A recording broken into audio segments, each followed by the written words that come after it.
So, palakpakan muna natin si Lord. March na. Praise God. Happy Muntinlupa Day. March 1 kasi ay Muntinlupa Day. Although bukas pa daw i-celebrate kasi walang pasok ngayon eh. So bukas i-celebrate ang cityhood ng Muntinlupa. Yan. Anyway, so praise God sa mga natapos na AHABA events natin, mga Love Day events, sa mga different ministries, outreach, sa campus, sa church, of course, and then yung mga nagkaroon din tayo ng mga couples, fellowship, and etc. Anyway, so, natapos na ang February 56. Joke lang. February 56 daw. Haba rin daw kasi ng February kahit paano. Pero anyway, so ngayon po, meron tayong another team, and pag-uusapan natin yung puso ni David. Yan, si Haring David. However, patatagpuan nito sa 2 Chronicles, assignment sa lahat. I-meditate ang 2 Chronicles 29, 30, 31, 32. Okay, so pero mag-start muna tayo sa chapter 29. Mag-usapan natin ano ba ang ibig sabihin ng right heart and new start. So bakit daw ba pag sinabing March? Actually, pag March kasi, ito yung celebration ng ating anniversary. So March nag-start ang proper and somehow, ito rin yung sa mga susunod na linggo, malapit na rin magmahal na araw. Magkakaroon ulit ng Feast of Passover at ginaganap yan sa Israel. At sa buong mundo, sineselebrate ang Feast of Passover. And that's why parang New Year din sa Israel after ng celebration nila ng Passover. Anyway, may mga nagaganap na mga wars ngayon.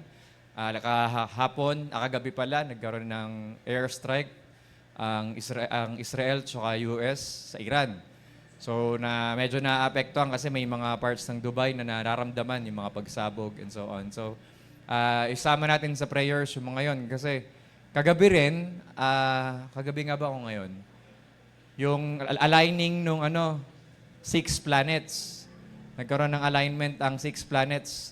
So, yung mga kaganapan sa stars, sa universe, sa galaxy, they are for signs and seasons. So, ito yung time na dapat mas lalo tayo mag-ayos ng puso, mag-ayos ng buhay sa Panginoon. Anyway, welcome po sa mga bago nating nakita ngayon. Welcome. Palakapan po natin ang kanilang mga buhay. Yan, si Pastora Fatima. Yan, praise God. Nandito kayo last week pa. Yan, so kasi may nahirapan daw magbiyahe si Pastora Fatima. Pag-pray natin siya mamaya rin.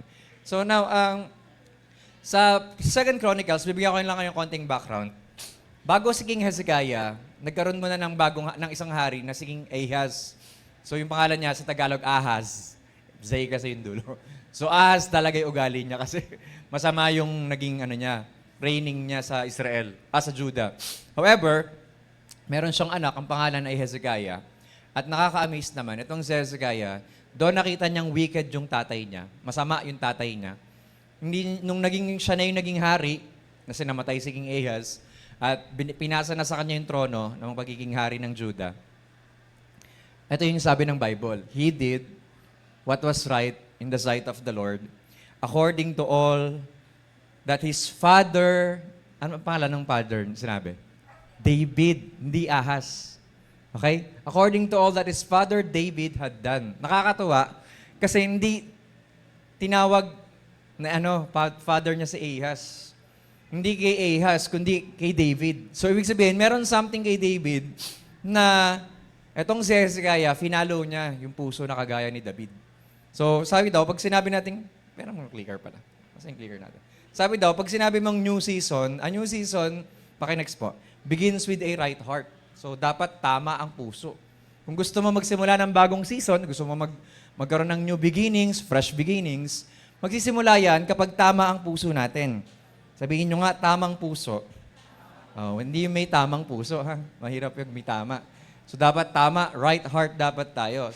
So katulad ni King Hezekiah, siya ay may right heart kasi he did what is right in the sight of the Lord. At pinagpala siya ng Diyos mula sa time na siya ay nag-dedicate, nag-commit ng buhay na magkaroon ng puso na kagaya ni David. Okay? So, bago tayo magpatuloy, let's pray. Father, we thank you po sa araw na to at sa aming pag-aaral ng iyong mga salita. Pagpalain mo po ang bawat isang narito. And we pray, Lord, na ikaw po ang siyang maghari sa aming mga buhay, even sa mga nanonood sa online. We pray for them that they will continue to speak to us, Lord, right now.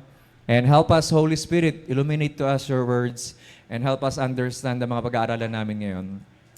Nilalapit namin sa iyo, Lord, ang aming mga buhay. Natakpan mo kami ng banal na dugo ni Jesus upang aming maatanggap ang iyong mga salita na may kapananampalataya at may kagalakan na mai-apply ito sa aming buhay, Panginoon. Turuan mo kami tulungan na maunawaan ng lahat ng ito at magkaroon ito ng rema, impact, Lord, sa aming mga buhay at magkaroon ito ng kaayusan sa aming lahat, Panginoon. Para sa gayon, ikaw po ay malugod sa aming mga buhay. Bigyan mo kami ng maayos na puso, natatanggap ng iyong mga salita at maghari ka po sa aming mga puso, Panginoon. Ang kapayapaan mo, ang pag-ibig mo, at ang kagalakan sa banal mong Espiritu ay maranasan namin sa oras ito, sa pangalan ni Jesus. Amen. Now, sino ba si Hezekiah? Sabi nga doon, he did what is right according sa ginawa ni David. So, si Hezekiah ay 25 years old. Sino 25 dito? 25, yan, si Daniel. Si King Hezekiah, naging hari siya by the age 25. Imagine, no? At 25, pinili na siya maging hari. So, ang sinundan niya na hari, that time, is si King Ahaz nga. However, worst king siya. Isa sa mga worst king si King Ahaz. And to his name, talagang Ahaz talaga siya. Ahaz talaga. Anong ginawa ni King Ahaz? Pag binasa niyo yung mga previous chapter, ang ginawa ni King Ahaz, naglagay siya ng mga kung ano-ano mga rebulto at Diyos-Diyosan dun sa loob ng ng holy place. Talagang dinefile niya yung buong templo ng Diyos.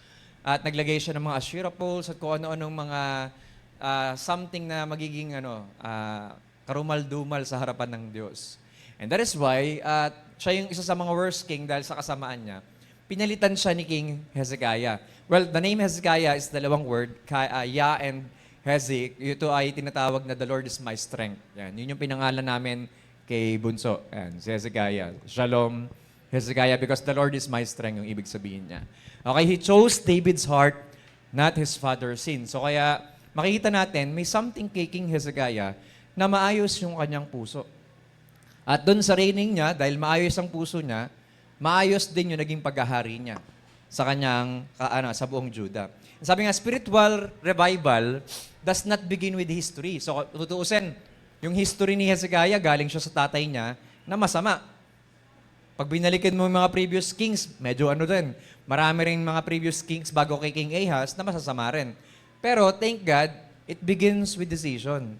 Nag-decide si King Hezekiah na sundan yung puso ni David, hindi yung sa tatay niya. Bakit? Kahit pa lumaki siya sa tatay niya, mas pinili niya na maging kagaya ni Haring David. And take note po sa lahat ng mga naging hari ng Judah, pag binasa nyo sa 1st and 2nd Kings, mapapansin nyo, si King Hezekiah lang, yung kinompare yung puso niya kay King David. Wala nang iba. Although there are kings na naging right sila sa harapan ng Diyos, they did what is right in the eyes of the Lord, may mga ganon. Pero si King Hezekiah lang, yung kinompare yung puso niya sa puso ni Haring David. Okay? Sabi nga, pag sinabing revival kasi, it begins when God finds a leader and a people who choose to seek Him first with a heart like David. So, pag sinabi kasing revival, merong namatay. Ano yung namatay? Desire, spiritual, may something na na-loss sa buhay mo. And kailangan buhayin ng Diyos. And maraming zombie pa sa labas, di ba? Marami pang wala talagang relasyon pa sa Diyos. They need revival. Kailangan silang magkaroon ng talagang buhay ulit sa Diyos. Marami mga backsliders or mga spiritually tumalikod na sa Panginoon. So, nagkaroon ng faith failure or nagkaroon sila ng mga struggle sa buhay, hurts from the church, nag-alisan and so on. But, they need revival. At mag-isimula lang yon sa desisyon. Hindi sa history, kundi sa desisyon na tayo ay isik natin ulit ang Diyos. Una sa lahat, nakagaya ni Haring David. Ngayon, ang sabi ng Bible, Proverbs 4:23, sabi doon, above all else, basa, guard your heart. Above all else, guard your heart. For it is the wellspring of life or issues of life. Doon nagsisimula lahat ng iyon. So itong mga clips na papakita ko sa inyo, galing to sa GEM, sa Divine Downloads. And sabi ko, kailangan marinig to ng church. Okay, sabi daw, we are who we are today because of how our hearts have been conditioned. Totoo? Kung paano na-condition yung puso mo, kaya ka ganyan ngayon. Okay? Whether mula sa bahay, sa trabaho, sa relationship mo sa tao, kaya naging ganyan yung kung sino ka ngayon dahil sa puso, dahil sa pag-condition ng tao or ng mga nasa paligid mo sa'yo. Okay? Everything that you do is coming from your heart was affected growing up. Totoo naman, di ba? Kung ano yung ginagawa natin ngayon, growing up, naapektuhan yan. So, for example, yung sinasabi ko sa inyo, ako ay introvert talaga ako. Mahihiyain ako. Kaya lang walang maniniwala kasi nagpastor ako eh. Pero, may isa ako na hindi ko maiwasan talaga, na hindi ko mapigilan. Yung tono ng salita ko. Okay? Minsan yung tono ko, parang kala nyo galit ako o kala nyo ang yabang ko. Pero normal na salita ko lang yun kasi nakuha ko yun sa mga tito ko. Sa Mansano, nung bata pa kami. Growing up, ganun kami kasi kinakausap. Laging pabalang, laging palakas. So growing up, na-adapt ko pala siya, hindi ko alam. Pero hindi ako galit. Okay? Tapos yung pagiging mabilis magsalita. Kasi growing up, laging mabilisan lahat doon. So kaya pati pagkasalita ako, bumilis na rin. Okay? Nang ma-inlove ako sa iyo, palawa, pag-ibig ko ay tunay. Joke lang. Okay, anyway. So now, sabi ni Lord, ang tao daw na hindi pa nare-redeem, ibig sabihin hindi pa na sa save, ang taong wala pang relasyon sa Diyos, ganito yung puso niya. The human heart is the most deceitful of all things and desperately wicked. Sobrang sama talaga ng puso. So kaya, pag hindi pa natutubos ni Lord, hindi ka pa nababorn again, hindi pa nagkakaroon ng relasyon yung buhay mo sa Diyos, masama pa puso. Madumi pa rin yan. Sinungaling pa rin yan. Okay? Pero, praise God kasi, sabi ni Jesus, malalaman mo ang tao kung mabuti ang puso sa kanyang mga sinasabi. Sabi ni Jesus, Luke 6:45, the good person, out of the good treasure of his heart, produces good. Okay? And evil person, out of his evil treasure, produces evil. Tapos sabi ni Jesus, for out of the abundance of the heart, his mouth speaks. Kung ano yung laman ng puso, sinasabi ng bibig. So kung matabil, maasim, masakit magsalita ang iyong bibig, merong sakit yan mula sa puso. Kaya kung mula sa puso, ay tunay ngang ganyan. Kung mula sa puso, yung sinasabi mo, naririnig yun ng tao. Alam nyo kaya masakit, kunyari may mga magulang tayo, no, nasasabihin tayo ng masakit na salita, galing yun sa sakit din sa puso. Merong anger, may frustration, or baka may regrets, yung puso ng taong yun, kaya nasabihan tayo ng masama. Diba? Yan yung reality. Hindi pwedeng masama yung lumalabas sa bibig mo, tapos sinasabi mo, mabuti yung puso mo. Hindi. Hindi rin pwedeng masama ang puso mo, tapos mabuti lumalabas sa bibig. Hindi. Kung masama ang puso, masama lalabas sa bibig. Kung mabuti ang puso, mabuti ang lalabas sa bibig. Tama?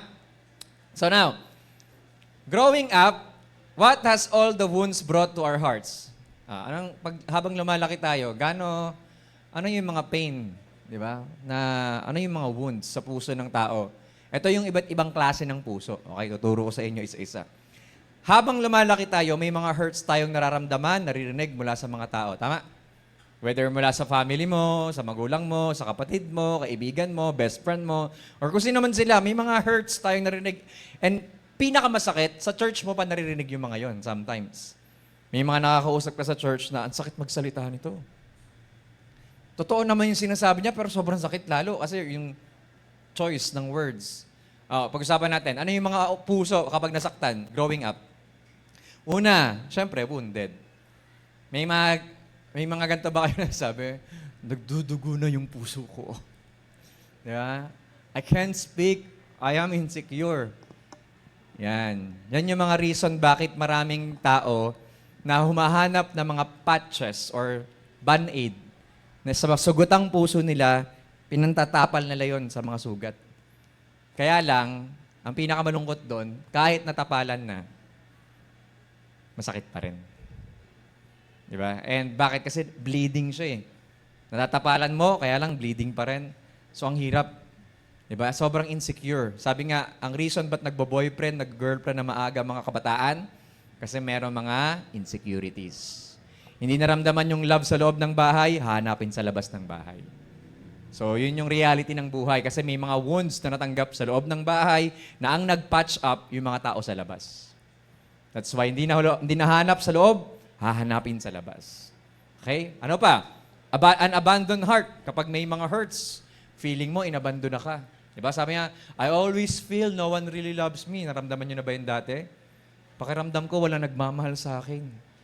Yan yung mga pusong parang inabandona or may mga tinatawag na orphan spirit. Feeling nila, iniwan sila ng magulang nila or parang yung pinabayaan, lalo yung mga alam niyo yung pinakamasakit, yung mga wala namang kasing time sa akin yung parents ko, kaya pinaalaga lang ako sa mga lolo't lola ko, gano'n. So parang may growing up, kala mo may magulang siya talaga, pero actually, orphan siya kasi iniwan siya ng parents niya eh. May mga gano'n. So, feeling niya, unworthy siya, wala siyang worth. Pangatlo, ito yung nakabox or nakakandado. A heart that has been boxed for so long. Kaya di siya magtagumpay kasi nasa kulungan pa rin siya. Ang masakit, putol yung susi. Hindi ma-unlock yun, di ba? So, kailangan ma-deal yung heart na ganyan. Diba? Pag hindi tama ang puso, ayan. Lagi na lang siyang bakit ba, naranasan nyo na ba yun? Parang lagi na lang hindi ka, parang minsan may times na almost magtatagumpay ka na almost victory na, pero biglang fail ka na naman, parang gano'n. Tapos lagi na lang pakiramdam mo, lagi kang talunan. Yan. Ano pa? Yung mga pusong yan, nalulunod na. Di ako makahinga. Sobrang sakit na. Ganon. Okay? Can't breathe kasi nalulunod na eh. Yan. Bakit? Lunod na sa sakit ng mga salita, mga experiences na nangyayari sa buhay, those pains, yung mga painful memories, painful situation, moments, na yung mga close people pa ang gumawa sa'yo. Diba? Hindi ka na makahinga. Ano pa? Ito matindi. Defensive. A heart that has been hurt so much is always defensive and would not open. Kasi bakit? Manhid na. I can't feel anymore. Pag kinausap mo, defensive palagi. Kasi, merong naranasan sa buhay na sobrang sakit na kaya parang, mailap sa tao to, yung mga ganyang klaseng puso.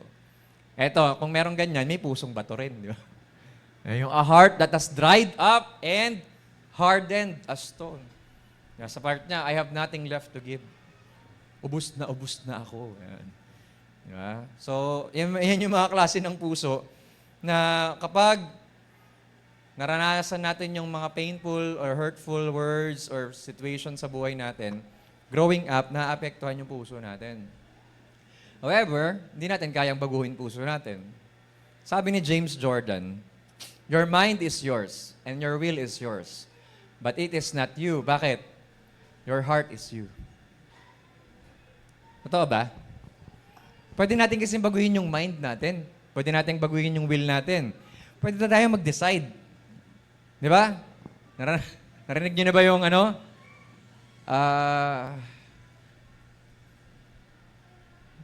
mahal siya ng puso ko, pero ayaw siya ng isip ko. Gusto siya ng puso ko, pero ayaw siya ng isip ko. Yung mga ganun eh.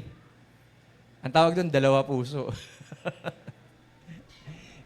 Joke lang. Anyway, yung mind kasi natin, pwede natin baguhin to at any time. Gusto ko maging masaya ngayon, pero kahit malungkot naman talaga yung puso mo. Okay, magsasaya ako, pero durug na naman yung puso. Inom tayo, sige, inom tayo para mawala yung pain, malimutan ko yung nangyayari. Pero, after nun, wala na yung tama, ayun. May tama na ulit yung puso. So, ibig sabihin, kahit anong gawin mo, yung puso mo talaga, yan yung ikaw. Okay? At, praise God, yung Diyos natin, meron siyang business na baguhin yung mga puso natin. Tanging Diyos lang ang kayang magpalaya, magpagaling, manggamot ng mga pusong nawasak katulad kanina. Okay? So ito yung good news. May hope yung hearts natin. Paano? Sabi ni Lord, Ezekiel chapter 36, verse 26, and I will give you a new heart. Dun sa puso na yan, I will put a new spirit in you. I will take out your stony, stubborn heart and give you a tender and responsive heart. Ayun yung gusto ng Diyos. May offer ang Diyos na bagong puso. Palagyan kanya ng bagong spirito. That's the Holy Spirit. At kaya niyang alisin ano man yung gaano katigas, gaano ka stubborn, gaano katigas ang ulo, kakulit, yung puso mo. Kaya niyang baguhin yun. Gagawin niya yung malambot at responsive. Kayang mag-respond sa inuutos ng Diyos. Amen po. So ngayon, paano magkaroon ng tama na puso? Di ba? Parang, ito yung dapat mangyari sa atin. If we open our hearts to God, sa salvation time natin, di ba?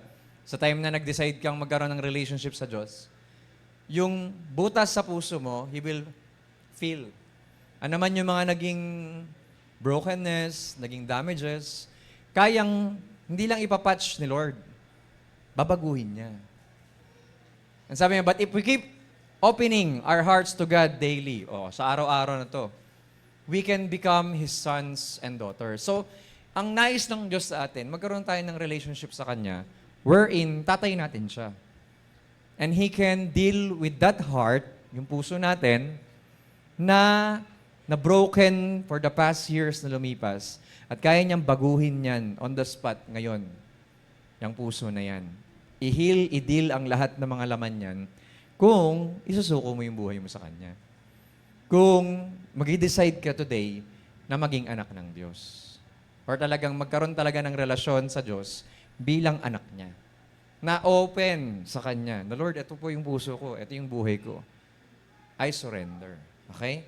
And sabi nga, God wants to feel, to touch, to heal, to feel you, and to minister to you, to our heart, until you and I become free and healed.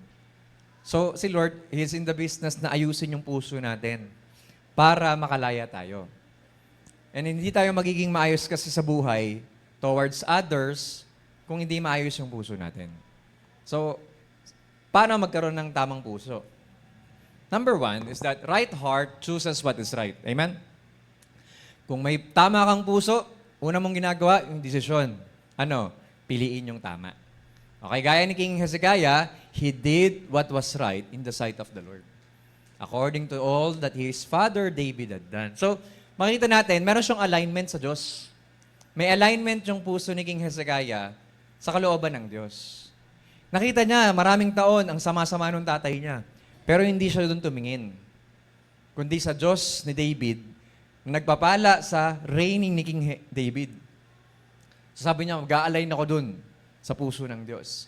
And Hezekiah refused to repeat his father's failure, di ba? Hindi niya inulit yung ginawa ng tatay niya. He chose David's devotion over yung corruption ng tatay niya. So, decision yan. Kung gusto mo ng tamang puso, mag-decide ka to do what is right. Bakit? Sino ba si David? Well, hindi naman perfect si David. Sabi naman ng Bible, 78:72, David shepherded them with integrity of heart. So, maayos naman talaga yung puso ni David. But take note, nagkasala si David ng adultery, murder, di ba? Mga pagtatakip ng kasalanan, at kung ano-ano pang mga kasalanan din. Hindi siya perfect. Pero ano meron kay David? Meron siyang may repented heart siya. Repentant heart. Bakit? Kasi sincere siya mag-repent. Nung time na nagkasala siya, nagsisi siya sa kasalanan niya. Hindi lang niya basta iniyak yun, kundi nagkaroon talaga siya ng transformation sa puso na, Lord, tanggalin mo itong sa kasalanan sa akin. Hinihingi ko ng tawad to. Tataliguran ko to. Nagsisi talaga siya sincere. Maayos talaga yung puso niya sa Diyos. Ano pa? Mahal niya si Lord, syempre. He loved God deeply. So, dahil mahal niya ang Diyos, madali siyang makabalik sa Diyos. And, he honored God passionately. So, kaya nakikita natin, si David, si Haring David, may puso siya na laging gustong i-honor ang Diyos. Purihin ang Diyos, sambahin ng Diyos, at ibigay sa Diyos yung para sa Kanya. Okay? Sabi nga, God honors direction of the heart more than perfection of performance. Okay po? Hindi, mas after sa Lord sa puso mo. Sa direction ng puso natin. Hindi lang sa mga ginagawa natin everyday. Alam nyo, madaling magpanggap na okay tayo. Pero pag hindi talaga okay ang puso mo, magkakaroon ng fruits yan eh. Makikita yung bunga ng puso mo. Saan? Sa mga gawa, sa mga salita natin. So kaya, we need to deal with this kind of heart. Kaya lang, Diyos lang pwede magbago niyan. Kahit tayo, kahit anong search mo sa mundong to, you can search the whole world, pero nothing can change that heart unless you give it to God. Amen? Number 2, ano ba? So, a right heart starts with choosing what is right. Okay? Number 2 is that a ready heart puts God first. So, syempre, pinili mo ang tama, piliin mo unahin si Lord. Sabi doon, sa verse 3, in the first year of his reign, and in the first month, He opened the doors of the house of the Lord and repaired them. Ano ba nangyari? Ang kulit kasi ni King Ahaz eh. Dinefile na nga yung templo, pinabayaan pa. Yung mga Levites, yung mga priests, wala na nagtatrabaho doon sa loob. Kasi nga, defiled na, madumi na, magulo na. Tapos ang dami pang mga rubbish sa loob ng templo. So, ang ginawa ni King Hezekiah sa first year ng reigning niya, unang-una, pagkaupo niya, sa unang buwan ng reigning niya, anong ginawa niya? Binuksan niya yung pintuan ng templo. At inayos yung mga sira. So anong kailangan gawin natin? Kung gusto mo ng tamang puso, unahin mong paayos yan sa Diyos. Okay? First year pa lang, walang delay agad. Unang reigning niya, inayos ka agad. First month, anong top priority? Ayusin yung templo. Yung top priority, hindi niya na pinatagal. Ay, hindi, sige, first year ko pa lang naman. Siguro sa third year ko na ayusin yung templo. Hindi. Umpisang-umpisa pala ng reigning niya, unang buwan pa lang, inayos na kagad niya yung templo. And they opened the doors. Nung inopen niya yung pintuan, ibig sabihin, nire-restore niya yung access ng tao sa Diyos na makabalik ulit, makapag-offer ulit ng sacrifices yung mga tao sa Diyos. Meaning, ang totoong tao na gusto ng tamang puso, uunahin mo ang Diyos. Bumalik ka ulit sa Diyos. Gaya ngayon, March 1, inuna mo si Lord. Diba? Unang araw ng buwan na ito, inuna mo si Lord. Unang araw ng week na ito, inuna mo si Lord. Unang gising mo, una si Lord. Laging ganon. Una muna ang panalangin. Una muna ang pakikipag-usap sa Diyos. Sabi nga daw, kailan ka ba titigil sa pagpe-pray? Hanggat di mo naririnig sumagot si Lord. Mag-pray ka. Ang totoong nag-pray, sinagot ka ng Diyos. Ang totoong nag-pray, kinausap ka rin ng Diyos. Mahirap yung nag-pray ka lang one way lang. Kailangan two-way yun. Kinausap ka rin ng Diyos. Pagtayo mo, maayos ka na kasi may mensahe na si Lord sa'yo. Okay? So what we do first reveals what we value most. Kaya yung Matthew 6:33, seek first the kingdom of God. Unahin mo ang Diyos. Unahin mo ang kaharian ng Diyos. Lahat ng pangangailangan mo susunod sa'yo. Kaya kung ano talagang number one priority natin sa buhay, nakikita natin doon kung ano talaga pinapahalagaan natin. Gusto mo ng tamang puso, unahin mong ayusin muna yung priority mo. I-manage mo ng ayos yung priority mo, itatama ng Diyos yung puso mo. Pangatlo, a restored heart pursues holiness. Bakit? Ano sabi sa verse 4 to 5? Then he brought in the priest. So, ni-repair yung templo, inopen yung pinto, ni-repair yung templo. Anong kasunod? Siyempre, kung okay na yung templo, anong gagawin? Dapat may maglingkod sa loob. Sino yung mga maglilingkod sa loob? Ang pwede lang sa loob ng templo ay mga Levites at saka priests. And gathered them in the square, said to them, "Hear me, Levites, now sanctify yourselves, sanctify the house of the Lord God of your fathers, and carry out the rubbish from the holy place." So, although binuksan na yung pintuan, pero makalat pa, magulo pa sa loob, kailangan may maglinis, bawal siya maglinis dahil hari siya at wala siya sa priesthood. Tinawag niya yung mga pwedeng maglinis at sila ang pumasok sa loob at nilinis nila yung mga rubbish dun sa loob. At sabi doon, nilabas nila yon sa holy place. Therefore, ganun din, di ba? We need to consecrate ourselves. Kailangan magpaayos tayo ng buhay sa Diyos. Ang totoong maayos na puso, una mong pinapaayos yung sarili mo sa Panginoon. Una mong pinapalinis yung buhay mo sa Diyos. Tandaan niyo po hindi natin kayang linisin ang buhay natin unless dalin mo yan sa buhay. Dalin mo yung buhay mo na yan sa Diyos. Diyos lang ang pwede maglinis sa atin. Thank God for the blood. Thank God for the blood of Jesus. Yung nagpatawad at naglinis ng ating karumihan. Yung kordero ng Diyos na nag-aalis ng kasalanan sa sanlibutan. Siya lang ang pwedeng maglinis sa atin. And we need to come before the presence of God na, Lord, cleanse me. Consecrate me. Diba? Bakit daw? Because worship requires holiness. Ano ba ang worship? Pag-usapan muna natin to. Ano daw ang fear of the Lord? Sabi ng Bible, the fear of the Lord is the beginning of wisdom. Diba? The knowledge of the Holy One is understanding sa Proverbs. So, meaning to say, ang fear of the Lord, hindi ito yung takot ka sa Diyos. Kundi, Natatakot kang mapalayo sa Diyos. Ulitin ko. Ang fear of the Lord, hindi yung takot ka sa Diyos, kaya ayaw mong lumapit. Kundi yung fear of the Lord, ito yung takot na takot kang mawalay at mapalayo sa presensya ng Diyos.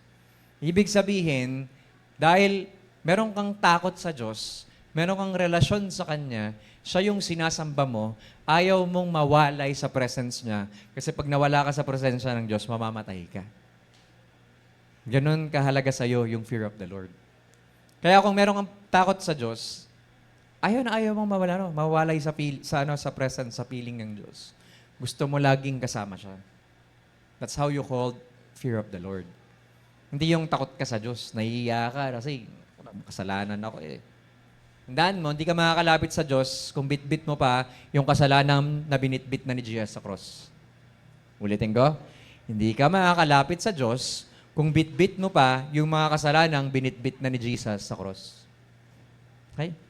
Kaya dapat lalapit ka sa Diyos na wala na yung mga kasalanan na yan kasi nabitbit na ngayon ni Jesus sa cross. Ibig sabihin, lalapit ka sa Panginoon na alam mong pinatawad ka na ng Diyos dahil kay Jesus. Kasi nga may relasyon ka na sa Diyos eh. Anak ka na. May sonship na tayong lahat. We're sons and daughters of God. Therefore, lalapit ka sa Kanya, dinira na ni Jesus yun sa cross. Pinatawad na ako ng Diyos. I only need to confess, Lord, I'm sorry. Nagkasala ako sa'yo. And here's my life, here's my heart, change me. Sanctify me. Hindi kasi tayo makakasamba sa Diyos ng walang kabanalan. Okay? God's presence requires preparation. Di ba? Gusto mong dumating ang presensya ng Diyos sa bahay mo, maglinis ka. Linis ka. Hindi darating ang presensya ng Diyos sa magulong bahay. Kaya kailangan mo ng requirement, pag bukas ng pintuan ng templo, nagpalinis muna si Hezekiah sa mga Levites and priests. Ganon din sa atin. Mahirap i-feel ni Lord yung puso na yan. Mahirap i-feel ni Lord ang presence na yung puso na yan, na punong-puno naman ng sarili mo. Sabi nga, ang worship daw, may 4 na attitude dyan. Nalala nyo pa? There are 4 attitudes ng worship. Nalala nyo pa? Ano yung una? Yung pagbow ng ulo. Pangalawang attitude ng worship ay yung pagtaas ng kamay. As surrender, as worship sa Panginoon. Ano yung pangatlo na attitude ng worship? Yung pagluhod. Ano yung pang-4? Yung pagsalampak sa sahig. Face on the ground. Ang tawag sa Tagalog, magpatira pa. Sa palagay nyo, kung sobrang yabang ng tao, sobrang prideful ng tao, magagawa niya yon? Yung pagbow pa lang sa presence ng Diyos humility na yun Lalo yung pagtaas ng kamay sa Diyos. Nagpapakumbaba ka na, Lord. Wala akong magagawa kung wala ka sa akin. Lalo yung pagluhod. Di ba? Talagang sign of humility yun. At lalo yung face down on the ground. Sobra yun, yung pagpatira pa. Grabing worship na yun. Kaya ang worship, nasa attitude ng puso yun. Hindi ka makakasamba sa Diyos kung magulo ang puso. Kailangan muna natin paayos yung puso, palinis yung puso na yan sa Diyos para makapagsamba ka sa Diyos ng maayos. Amen? Amen po? Daan niya, God's presence requires preparation. Hindi i-feel ni Lord ng presence niya ang isang lugar na sobrang gulo. I-prepare niyo muna yung place, then God will do the rest. Cleansing comes before celebration. Di ba? Bago tayo mag-celebrate, linis muna. Mahirap mag-celebrate. O kanya na, mag-anniversary tayo. Pwede ba tayo mag-anniversary na, uy, tara, punta na tayong Santo Niño, walang preparation. Wala tayong upuan doon.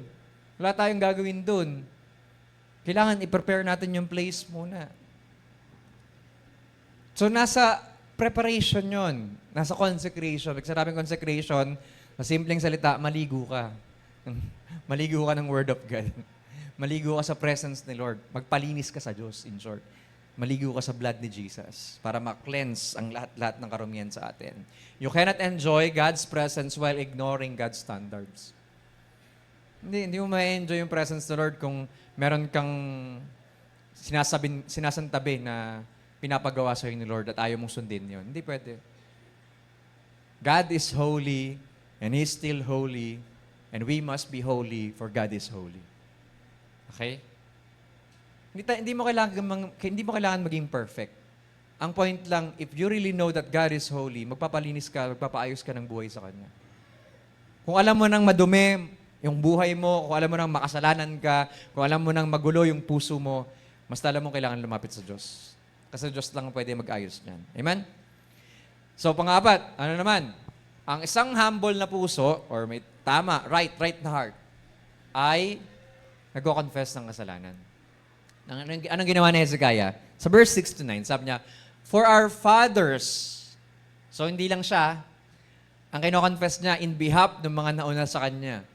Our fathers have trespassed, nagkasala sa'yo, and done evil in the eyes of the Lord our God, and they have forsaken Him. Pinabayaan nila yung Diyos, and have turned their faces away from the dwelling place of the Lord. Kaya wala nang nagtatrabaho sa templo. And turned their backs on Him, tinalikuran nila ang Diyos. They have also shut the doors of the vestibule. Pag sinabing vestibule, ito yung kunyari, yung labas doon. Yun yung vestibule, doon tayo kunyari mag-entrance muna bago ako pumasok sa pinaka-templo. Put out the lamps and have not burned incense or offer burnt offerings in the holy place. So, wala na nag-offer. Wala na nagbibigay ng service sa Diyos. So kaya, ang humble na heart, pag kinonfess mo yung sin mo, detalyado. I-detailed mo ano talaga yung mga nangyari. Para makita yung humility sa atin. And susunod, sabi pa, therefore, the wrath of the Lord, yung galit ng Diyos, fell upon Judah and Jerusalem, and He has given them up to trouble, to desolation, to jeering, and as you see with your eyes, for indeed, because of this, sa mga kasalanan na yan, our fathers have fallen by the swords, and our sons and our daughters, and our wives are in captivity. Bakit captivity? Kasi bago si King Hezekiah, yung Israel, nakuha na ng Assyria. Kasi nahati yan sa dalawang tribes. Northern tribes, 10 tribes sila doon. Southern tribes, 2 lang. Judah and Benjamin. So yung buong northern tribes that time, yung buong 10 tribes, wala na sa Israel. Nakuha na ng Assyrians. Captive na.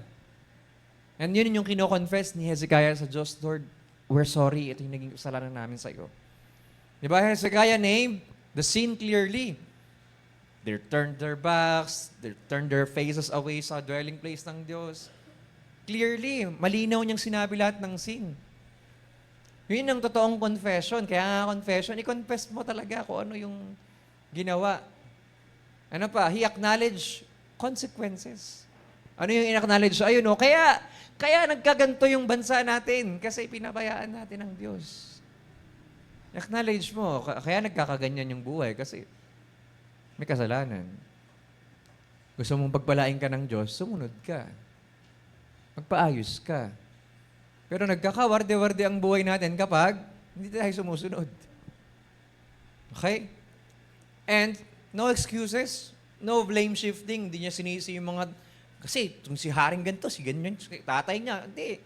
Mula pa sa mga ninuno hanggang sa ngayon, sinasabi niya, dahil sa kasalanan natin. Kaya ito yung nangyari sa buhay natin. Diba? So, pag nagkasala ka naman, wala ka naman talagang pwedeng ibang sisihin. Tutusin, si Eva nga yung nagkasala eh. Diba? Sa Garden of Eden, sino yung nagkasala talaga? Una, babae, lalaki. May tinanong ako kayo, ano mas mahirap? Maging lalaki o maging babae? Ano mas mahirap? Ha?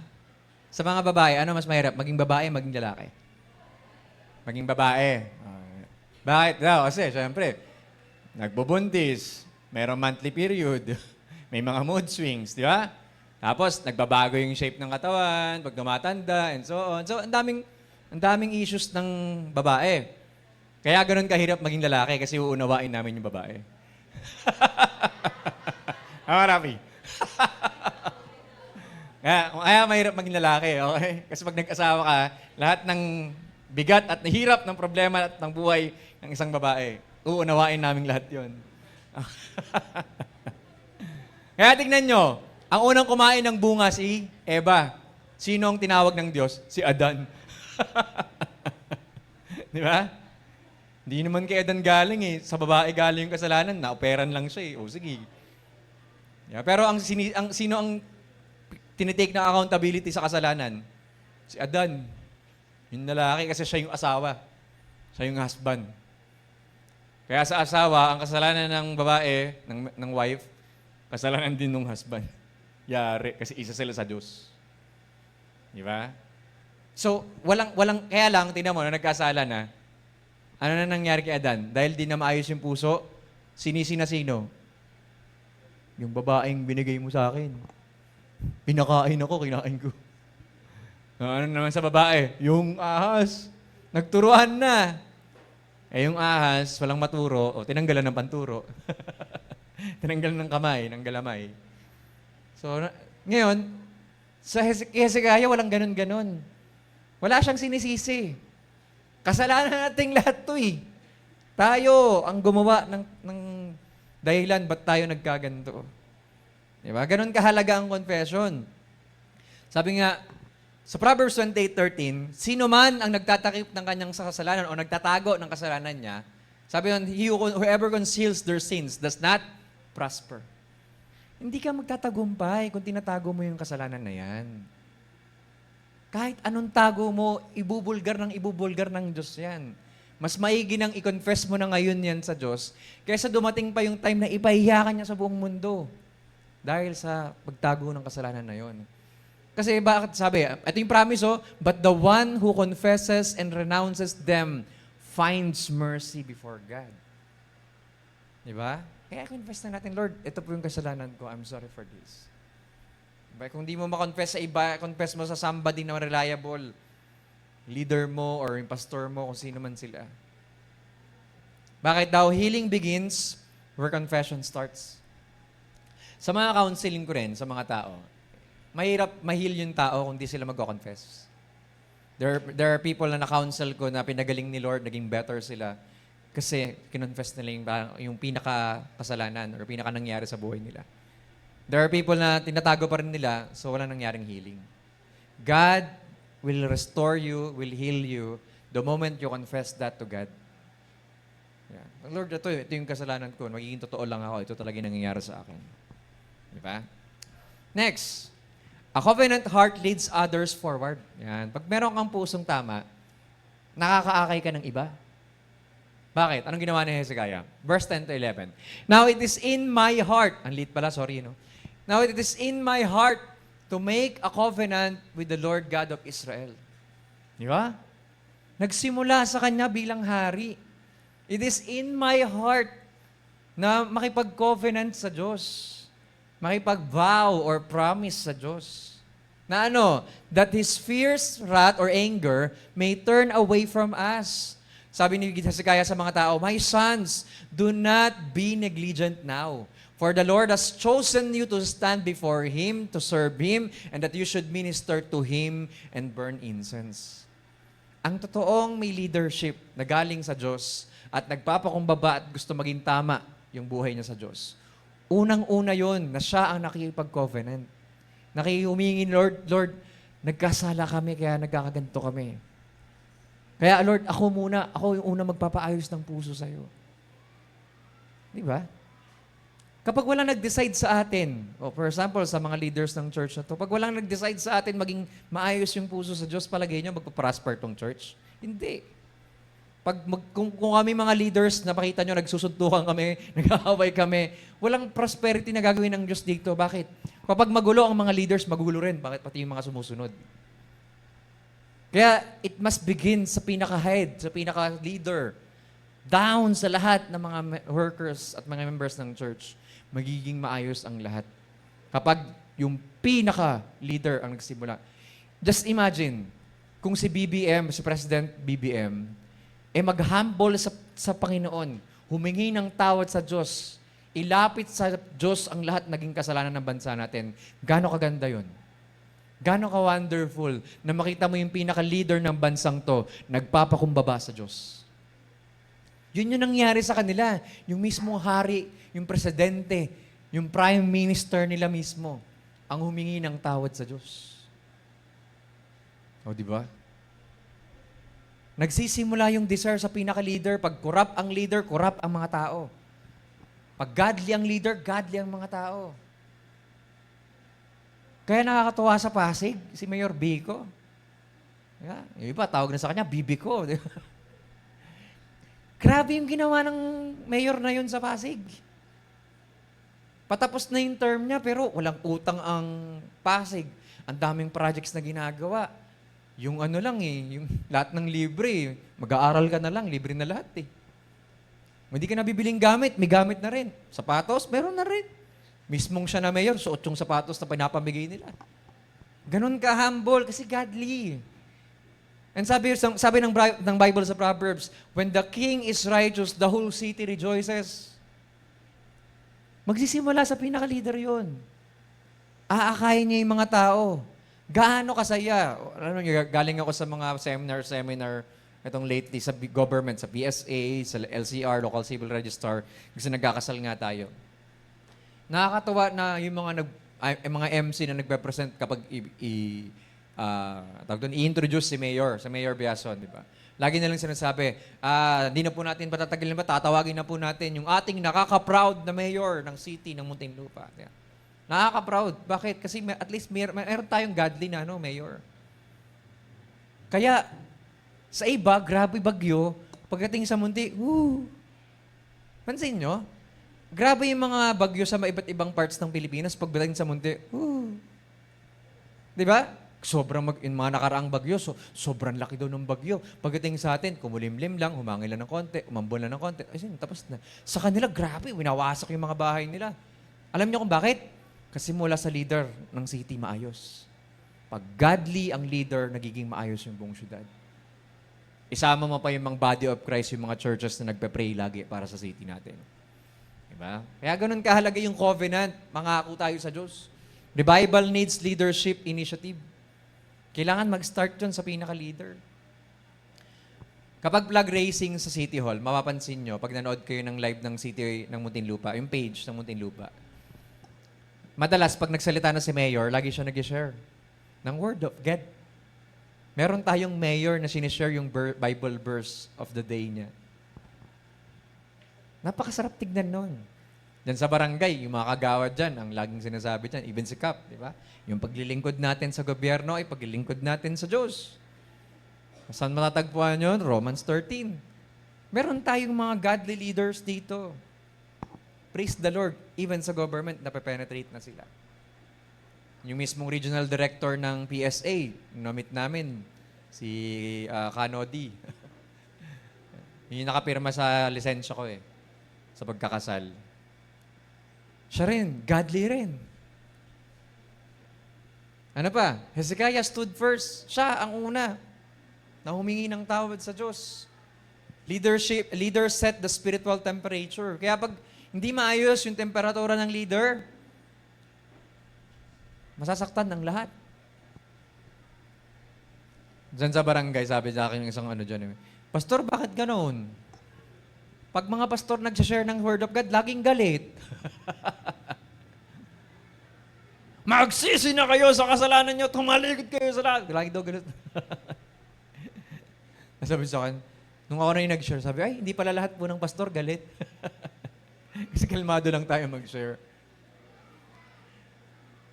Saan galing ang salita? Saan galing ang salita? Sa puso. Pag laging galit ang isang tao, laging galit ang puso niyan. Kaya kailangan mahil muna yung loob. Si Joshua, anong ginawa niya? Sabi niya, as for me and my house, we will serve the Lord. Mula sa leader na si Joshua, magsisimula sa bahay niya na maglilingkod sila sa Panginoon. Sumunod yung buong Israel sa time na nabubuhay siya. God moves when leaders move first. Pag nagpe-prayer meeting kami dito, I understand yung iba may mga trabaho kasi. Pero kung available ka naman at gusto mong ma-experience yung presensya ng Diyos na hindi na-experience pag Sunday, pag available ka naman, challenge ko kayong lahat, mag-prayer meeting kayo. Merong supernatural na ginagawa si Lord pag prayer meeting kesa kapag Sunday. Because the church that prays, yung church people na nagpe-pray, mas powerful yun. Ito kasi service natin to eh. Para pag prayer meeting, mas marami tayong time mag-pray. And alam nyo, may bagong mga kabataang nire-raise up si Lord sa prayer meeting. And I am praying na Lord, i-raise up mo tong generation na to. Na gumawa ng mas malaki pa sa mga nagawa naming nauna sa kanila. Sa kaharian ng Diyos. And I am praying na kung available ka man kaya pag Wednesday night, punta kayo. Join us to pray.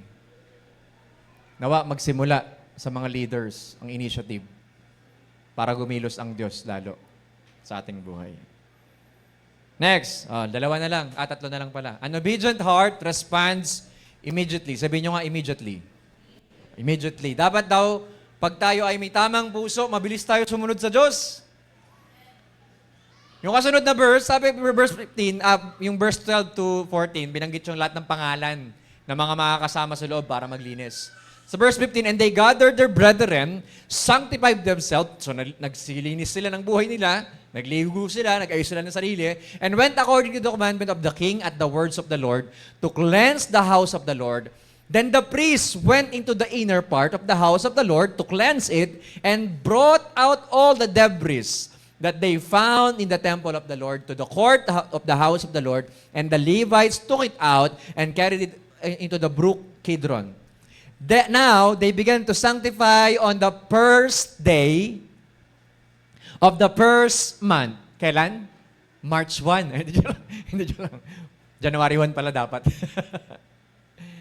Alam niyo ba kung ano yung first month sa Israel? March or April. Depende kasi yun sa calendar nila. Kaya ang ganda nung saktong-sakto yung message today. Isipin nyo, first month nila ay March. March 1. March 1 ngayon. Okay? On the first day of the first month and on the 8th day of the month, first month pa rin, pangwalong araw, they came to the vestibule of the Lord.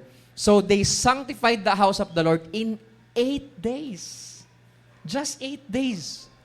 And on the 16th day of the first month, they finish it. Natapos nila. Hindi tinatanong ngayon, Lord, kailan namin naayusin puso namin sa'yo? Lord, kailan namin papaayos yung puso namin sa'yo? Bukas na lang siguro? Ay, next week na lang. O kaya, next month na lang, Lord, kasi may gagawin pa ako this week eh. Ngayon, pinapaayos ng Diyos yung mga puso natin sa Kanya. Yung mga pusong nanlamig na, nawalan na ng gana sa gawain ng Diyos. Yung mga pusong puro excuse na, kasi ganito, ganyan, kasi ganun, ganyan. Yung mga pusong puro, wala nang time for fellowship, hindi na interesado sa makipag-fellowship sa mga tao, ayaw na makipag-usap, ayaw na makipag-fellowship sa mga kapatid niyo sa Panginoon. Yung mga pusong wala nang gana sa gawain, wala nang ganang maglingkod sa Panginoon, paayos nyo yan sa Diyos. Naggigera na sa Israel at Iran ngayon. Nag-align na yung 6 planets. Ilang buwan lang mag-a-align yung Siyam. Hindi na, 8 na lang pala. Napakadami ng signs na pwedeng maganap, pwedeng bumalik sa Jesus ngayong taong to. Or pwede siyang bumalik next year or next year.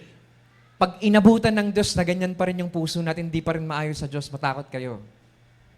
Nakakatakot. Pag bumalik sa Jesus, inabutan ka niya na nandyan ka pa rin. Hangal na hangal ka pa rin sa kasalanan mo. At hindi ka pa rin bumabalik sa Kanya ng totoo. Huwag niyong hahayaang abutan tayo ng Diyos na gano'n. Hindi ako galit Sinasabi ko lang yung totoo. Verse 18, and they went into King Hezekiah, sabi nila, nag-report, we have cleansed all the house of the Lord, the altar of burnt offerings with all its articles, and the table, the showbread with all its articles. Moreover, all the articles which King Ahaz in his reign had cast aside in his transgression, we have prepared and sanctified. And there they are before the altar of the Lord. Kaya ba natin yun? Lord, ito yung puso ko. Pinapalinis ko sa iyo. Pinapaayos ko sa iyo. Bawat sulok, bawat pintuan ng puso na yan, ayusin mo. The priests obeyed immediately. Restoration was orderly and thorough. Cleansing prepared the way for worship. Pag maayos na ang puso, mas madali nang umawit sa Diyos. Mas madali nang maglingkod sa Diyos. Mas madali nang sumunod sa Diyos. Amen? What we cleanse, God feels. Ano sabi ng Bible sa 1 Corinthians? Ito na yung tayo ngayon. Do you not know that you are, sabi mo sa katabi mo, you are the temple of God. And the Spirit of God dwells in you. Yang katawan mo ay templo ng Diyos.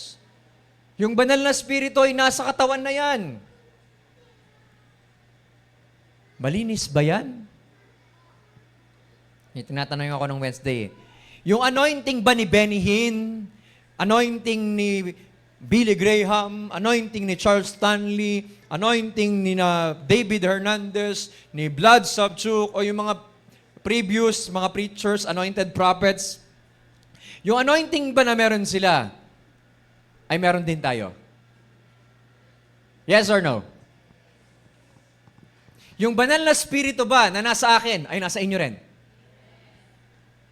Yung lahat ng gifts, fruits, and other products, byproducts ng banal na spirito na nasa akin, ay nasa inyo rin ba? Yung nasa mga preachers, o mga galing na prophets, o kung sino man sila, o mga apostles, yung same na banal na spirito na nasa kanila ay nasa atin din ba? Amen?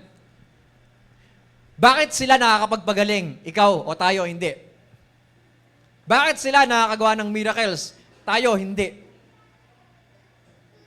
Bakit may mga priest or may mga pastor or may mga prophets na bumubuhay pa ng patay?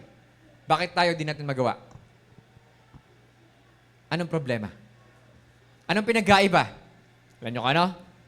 The word surrender. Lahat tayo po, pare-pares tayo, may Holy Spirit sa katawan natin. Tinawag tayong templo ng Diyos. God's Spirit dwells in us. Amen, amen, amen, amen. However, hindi lahat sumusuko sa Diyos. Kaya hindi ma-release yung fullness ng power ng Diyos through us. Kaya kailangan sumuko sa Diyos. Lord, kung ano yung kalooban mo, kung ano yung nais mo, gawin mo sa pamamagitan ko. Baka ikaw yung inaantay ng kapitbahay mong pilay na ipag-pray siya at ma-release yung power ni Holy Spirit through you para gumaling siya. Baka ikaw yung inaantay na mag-pray dun sa nanay mo o sa tatay mo o sa kapatid mo na may sakit para ma-release yung power ng Diyos, ng banal na Espiritu na nasa iyo para gumaling siya. Kaya lang naiiyak ka palagi. Parang awkward kasi. Sa dami ng mga excuses natin. Hindi ako karapat dapat, hindi ako work. Si pastor na lang. Hindi ma-release yung kapangyarihan ng Diyos. Kasi ikaw mismo hindi maayos. Baka marami ka pang inalalagay sa katawan mo na nagkukos sa'yo na lalo kang maging marumi. At kailangan mo ng palinis at i-give up yan sa Diyos para magamit ka niya. Last 2. A revived heart restores through worship. Sa verse 20, masyado mahaba, pero ito yung 7-7.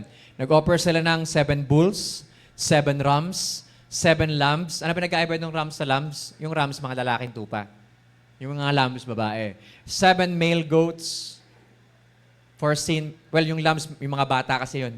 Mga fresh na mga tupa, whether babae or lalaki. Pero yung rams, mga matured na mga tupa yan, na mga lalaki. 7 male goats for a sin offering for the kingdom. So, inihingi nilang tawad ng Diyos yung buong bansa nila. For the sanctuary. And for the Judah. Then, He commanded the priests, the sons of Aaron, so specifically, yung mga priests talaga, to offer them on the altar. So, in-offer na lahat-lahat, yung mga 7 bulls, 7 rams, 7 lambs, 7 goats, lahat yun, in-sprinkle yung dugo sa altar, and na-sanctify yung buong templo. And ano nangyari? The Levites, verse 26, stood with the instruments of David, and the priests with trumpets, and Hezekiah commanded them to offer the burnt offering on the altar. And when the burnt offering began, so mag-offer na sila, the songs of the Lord also began with the trumpets and with the instruments of David, king of Israel. Okay? Si Hezekiah ay king of Judah. Si David ay king of Israel. Gumawa siya ng mga instruments dati pa. So the assembly worship, the singers sang, and the trumpeters sounded. All this continued until the burnt offering was finished. Anong tawag sa ginawa nila? Worship explosion while offering burnt offerings. Okay?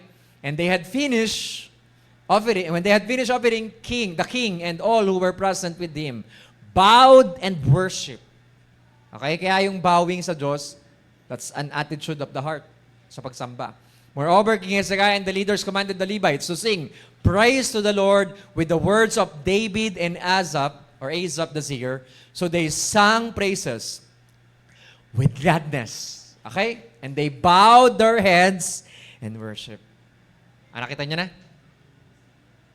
Ang totoong may tama na, ang tamang puso, okay? Hindi may tama. Ang tamang puso or na-revive na puso na ay nire-restore yung totoong pagsamba. Yan. Kanina, ang hirap kaya mag-worship kasi nagbe-base ako dun eh. Sira kasi yung base natin, nasa pagawaan pa. Nagbe-base ako sa cellphone dun sa mixer. Nakakangalay pala yun. Nakabaw lang yung ulo ko. Tapos nagtatap ako sa base. Pero worship ko yun sa Panginoon. Literal na yun. Nakabaw na yung head eh. What's the point? The point is, pag maayos puso mo, regardless kung ano yung sitwasyon. Walang bass guitar kanina, hindi gawa tayong paraan. Gusto natin mag-offer ng sacrifice ng papuri sa Diyos. Kailangan maayos yung attitude ng heart. May experience lang natin ng totoong pagsamba kapag nag-sacrifice tayo. And we praise. Sabi nga, sacrifice and praise work together. Habang nagpupuri tayo sa Diyos, habang tumutugtog, umaawit tayo sa Panginoon, dapat yung sacrifice ikaw. Romans 12:1. I beseech you therefore by the mercies of God that you present or offer your bodies as a living sacrifice, holy and acceptable to God. Walang kwenta yung pagkanta-kanta mo sa Panginoon kung yung puso mo hindi nakasacrifice sa Diyos. You must become the altar of God and sacrifice mo yung puso na yan, Lord, here's my life, here's my sacrifice, here's my offering. Magiging totoo yung pag-awit mo sa Diyos. Music and thanksgiving fill the temple. Diba? Mga instrumento ni David yun. May trumpets na kasama. And it feels the presence of God sa time nila. And ang resulta, nagkaroon ng joy. Joy returned to God's people. Nabalik yung kagalakan sa mga tao.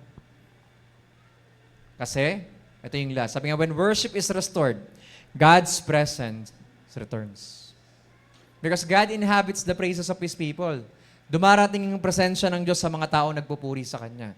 Pag hindi ka nagpuri sa Diyos, di siya darating. Darating lang si Lord kapag welcome siya. I-welcome mo ulit si Lord sa buhay mo para dumating siya. Lastly, a generous heart gives from the heart. Kaya nga, pag nagbigay ka, hindi pwedeng napipilitan, hindi pwedeng malungkot, hindi pwedeng galit. Kundi ano dapat? God loves a cheerful giver, a joyful giver. Okay, sabi ito no, nagbigay sila. Now that you have consecrated yourselves to the Lord, come near and bring sacrifice, thanksgiving to the house of the Lord. So, nagpuntahan lahat, the assembly brought in sacrifices and thank offering, and as many as were of a willing heart brought burnt offerings. As many. Okay? As willing yung puso. Hindi sapilitan ang pagbibigay sa Diyos. Kailangan may willingness yung puso. Sabi doon, and the number of the burnt offering which the assembly brought was 70 bulls. Kanina may 777 lang sila. This time, 70 bulls, 100 rams, 200 lambs, and all these were for a burnt offering to the Lord. The consecrated things were 600 bulls and 3,000 sheep. Napakadami. And the priests, but the priests were too few, sobrang konti nila, hindi nila mabalatan lahat ng sabay-sabay. Therefore, tumulong na rin yung mga Levites para Kasi isipin nyo, habang ginagawa nila yan, tumutugtog yung musicians. Kung ako yung musicians doon, nakakapagod pala yun.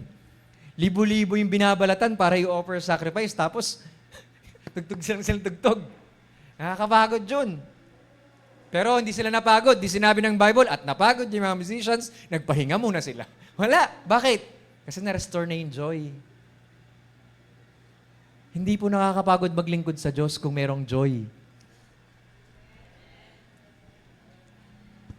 Meron pala. Amen. Hindi nakakapagod maglingkod sa Diyos kung meron kang kagalakan. Sobrang pagod na ako, galing trabaho, or kung ano pa man. Magpatutulog na lang ako. Kung pinunta mo yan sa Panginoon, sa presence ni Lord, ang saya. Ang Kristiyanong mabadaling ma-burnout, may issue ka sa puso.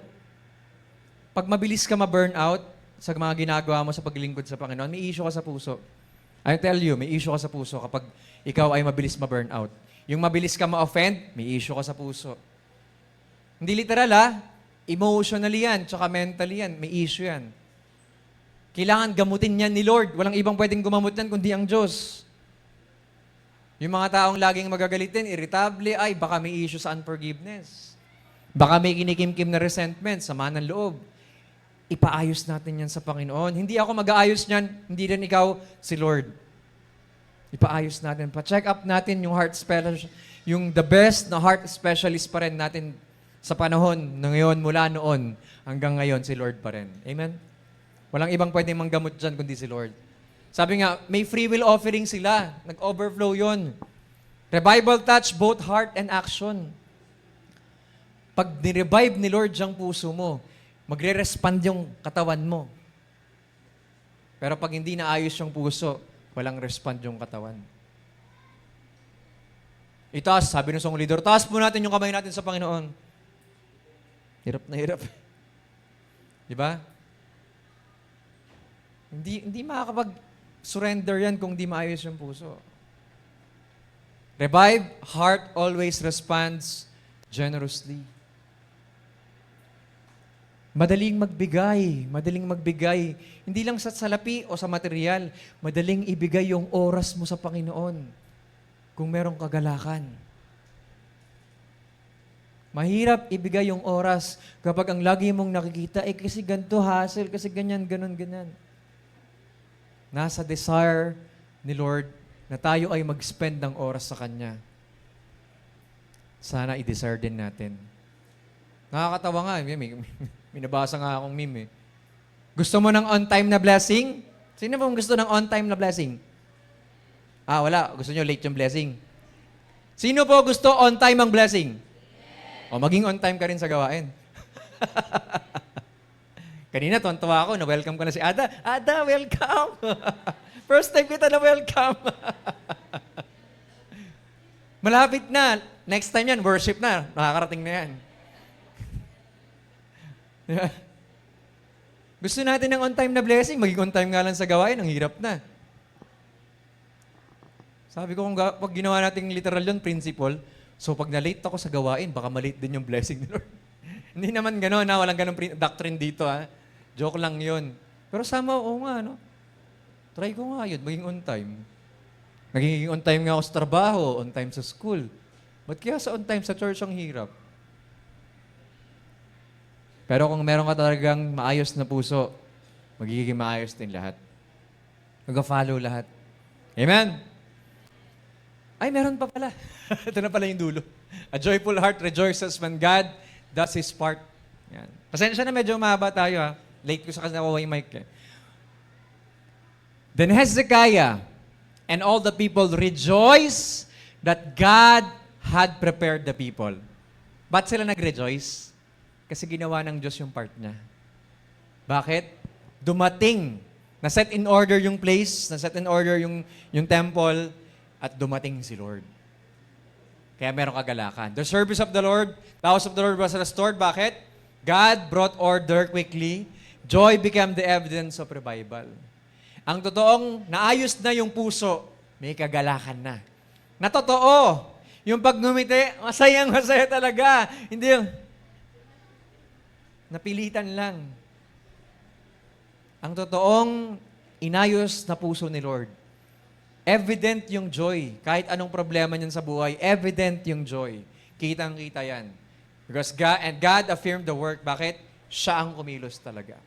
We do our part to prepare ourselves, consecrate ourselves to be cleansed sa pamamagitan ng banal na dugo ni Jesus. God will do His part na i-fill ang lahat na naging emptiness sa puso natin. Kapag na-empty na natin yung puso natin sa Diyos, ready na yan i-fill ni Lord. Amen?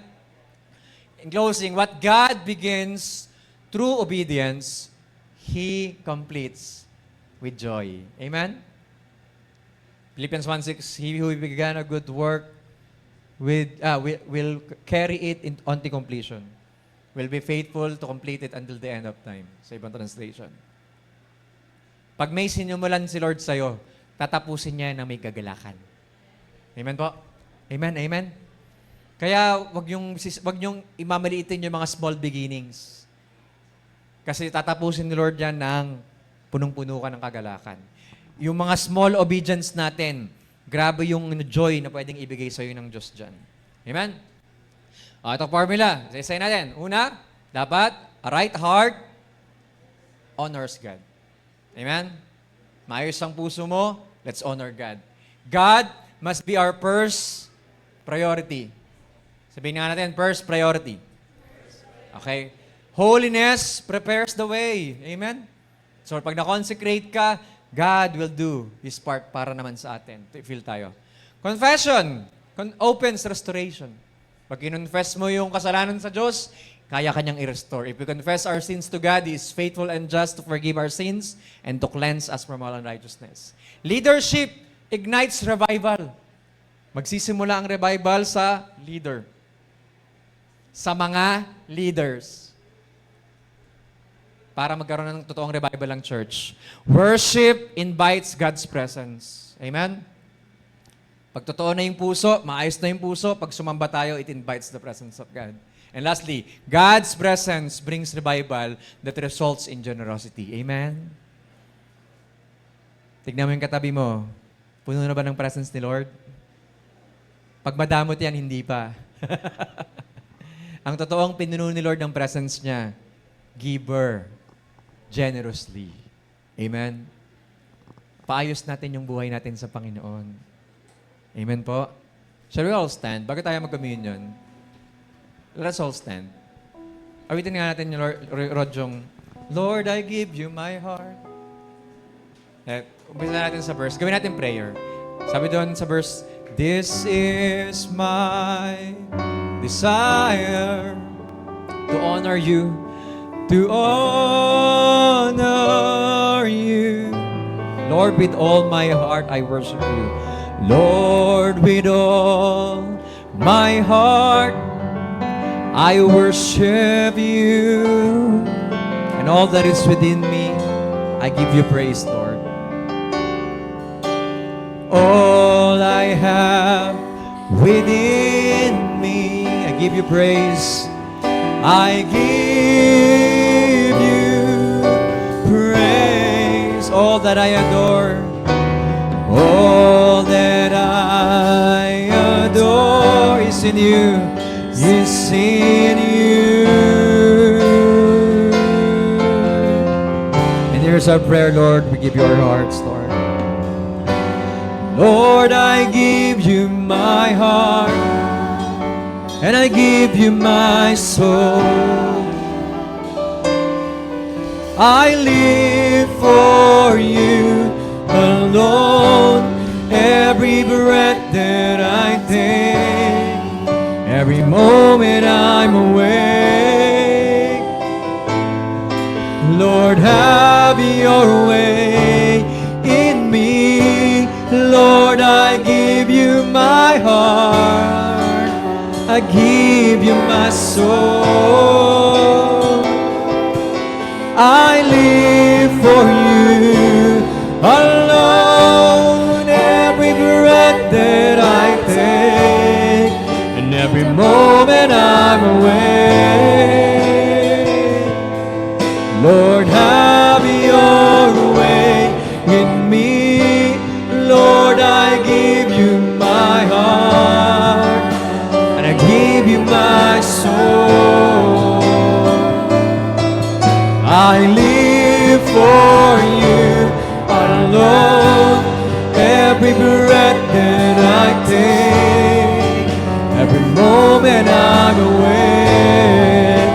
have your way, Lord. Lord, have your way in me.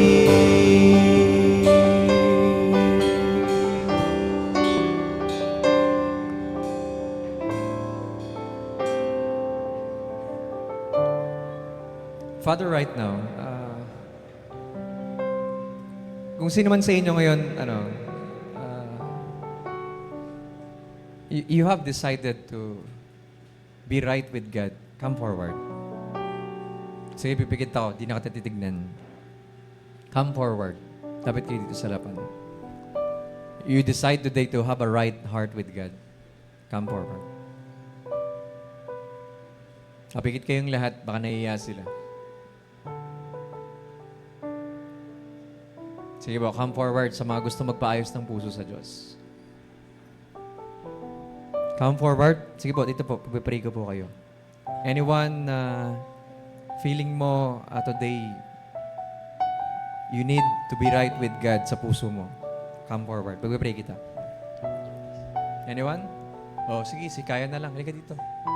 Pag-pray kita.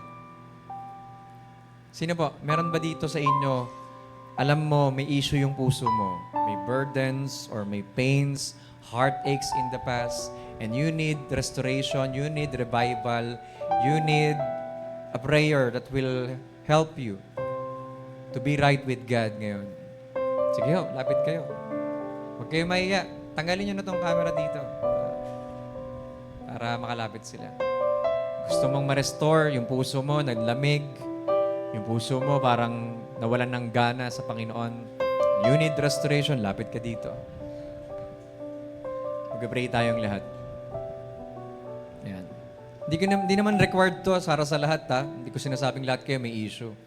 Okay, pero if ikaw yung narinig mo sa message kanina, ikaw yon, and you need to be right with God today, come forward. Lapit kayo dito. Sige po, pakimove na nga itong camera. Tanggalin na natin dyan. Para magka-space dito. Sige, come forward. Last call. Sa bilang na isa, lalapit ka dito. Sa bilang na dalawa, yuyuko ka. O kung kaya mo lumuhod, go ahead.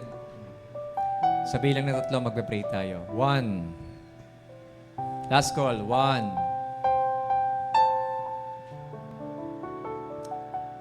Okay na? 2. Let's bow our heads. Sa mga hindi po pumunta, I ask for your cooperation. Let us lay hands these people. Sige, pakilay hands po sila. Father, in the name of Jesus, kami po yung nasa harapan nyo ngayon. And Lord, you know the thoughts of our hearts. Ikaw po ang nakakaalam ng lahat ng laman ng aming puso. And these people, these are your children. They are your people, Lord. Ito mga anak nyong lumapit sa harapan mo, Panginoon. We are praying. Nakatagpuin mo po sila ngayon sa pangalan ni Jesus. I ask for the filling of the Holy Ghost, of the Holy Spirit in their lives. I pray for your power to move in their hearts today. Let the supernatural work of the Holy Ghost, of the Holy Spirit, quicken their mortal body right now and quicken their hearts. Do your work, Holy Spirit. You're the only one who can touch our hearts today. And I ask that let the fire right now ignite in the name of Jesus sa kanilang mga puso. Let the fire once again from the Holy Ghost burn in the name of Jesus in their hearts. Let the fire of the Holy Spirit burn right now in the name of Jesus.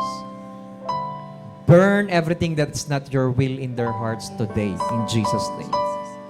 Yung mga sama ng loob, resentments, anger, bitterness, remove it, Lord. Unforgiveness, I remove that right now in the name of Jesus. Father, by your Holy Ghost, Holy Spirit, I pray that you burn, take it away everything. Every spirit of infirmities, mga sakit at karamdaman din sa kanilang buhay, mga anxieties, depression, I remove that right now and rebuke them in the name of Jesus. Get out in the name of Jesus. You have no right in their bodies. You have no right in their lives in the name of Jesus. And so I declare today that your people, as being redeemed by the blood of Jesus, restore them, renew them, fill their lives, Lord, with your power. Once again, Holy Spirit, I pray that you restore the Father's love sa buhay nilang lahat. That the love of the Father embrace them today by your Spirit as your temple and as your people, as your children, Lord. You have given us, you have placed us the sonship as sons and daughters of God. You have placed us in that position that we are your children. Kaya naman, Ama, these people who bow before your presence, we pray, Lord, that let their lives become a living sacrifice today as they present and offer their bodies, Lord, a living sacrifice. Sanctify them, consecrate them, cleanse them by your blood. And Father, I pray that they become holy, righteous, right in your presence. And Lord, today, nire-receive namin yung pangako mo that you will give us a new heart and you'll put on a new spirit. Right now, Lord, place it in their hearts today, a new heart, a tender, a soft, and a responsive heart that will immediately obey you in the name of Jesus. Let this time, Lord, become the time of the moment, Lord, na sila ay kakatagpuin mo. Lord, you are the baptizer. You are the healer. You are the comforter. You are the encourager. You are the blesser. You are the provider. You are the one who can encounter them, Lord. And so I pray today with this prayer, Lord, I pray that you fill them with your love right now. With your love, let it overflow, Lord. Let your love abound today in their lives in Jesus' name. And restore the joy of their salvation. Restore the joy of your salvation in their lives, Lord. And thank you, Lord, for as far as the east is from the west, so far you have removed our transgressions from us. We are forgiven, we are cleansed, we are your children, we are saved by the blood of the Lamb, redeemed by the blood of the Lamb, and meron kaming pagkakataon muli, Lord, to begin with a new heart, a right heart, with a new start today. Thank you, Lord, for a fresh anointing na bibigay mo rin sa bawat isa. I ask, Holy Spirit, that you fill them with your anointing right now. In Jesus' name, I pray na ikaw po ang siya mag-ayos ng kanilang isipan. I declare the peace of God that surpasses all understanding. Guard their hearts and minds in Jesus' name. And Lord, as you restore the joy, let the joy of the Lord be their strength. Let the joy of the Lord be their strength to keep on living this life, glorifying, honoring you. And Lord, I pray na i-dedicate po nila ang kanilang buhay nila sa inyo. And I dedicate their lives to you, Lord, that they will be obedient, loving, faithful until the very end. At matagpuan mo po kaming lahat, Lord. Masumpungan niyo po kaming lahat na sa pagbabalik muli ni Jesus ay kami ay tapat na gumagawa ng kalooban niyo. Not our will, Lord. Not my will, not our will, but yours be done. And so I pray, Lord, that you begin the healing process sa kanilang mga puso ngayon. Ignite a fire right now. Set a fire in the name of Jesus. And touch them in the name of Jesus. Holy Spirit, touch your people. These are your children, Father. And let them know and assure them that you are with them and will dwell in them forever. In Jesus' name. Amen. Sige ba, makakabalik na kayo sa upuan nyo. Father, we pray in the name of Jesus. Sa message na aming napakinggan ngayon, I declare, Lord, na ikaw po ang siya mangusap sa aming mga puso. Starting from the leaders, from the workers, and the members of this church, Lord. For everyone who's hearing this voice, Lord, of prayer, whether nandito o nasa online, Lord, I declare today na ayusin mo po una ang puso namin towards you alone. Para maging maayos yung puso namin sa ibang mga tao. Lord, mahirap po mag-minister kung hindi po maayos yung puso namin. Mahirap paglingkod sa ibang mga tao kung hindi po maayos yung puso namin. Mahirap maging effective sa aming mga paglilingkod sa iyo kung di maayos yung puso namin. Kaya po ngayon, Lord, nagpapaayos po kaming lahat as the people of God, as your church, as your body, Lord.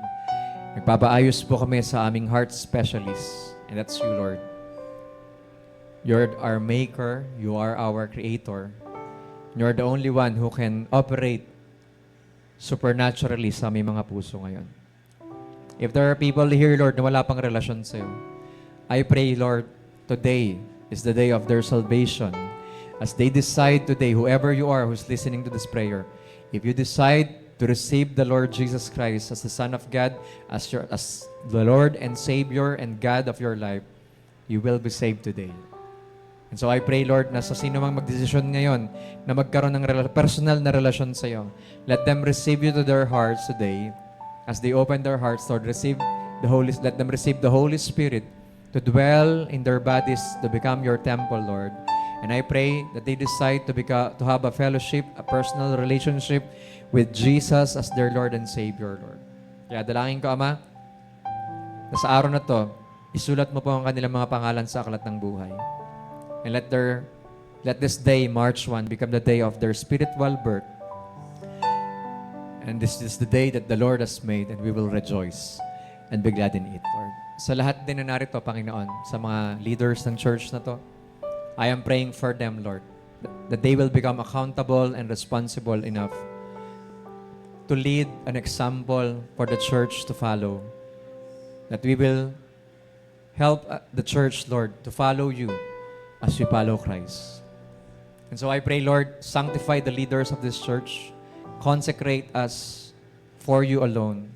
And I pray, Lord, na tulungan mo kami maging united so that the whole church will become united.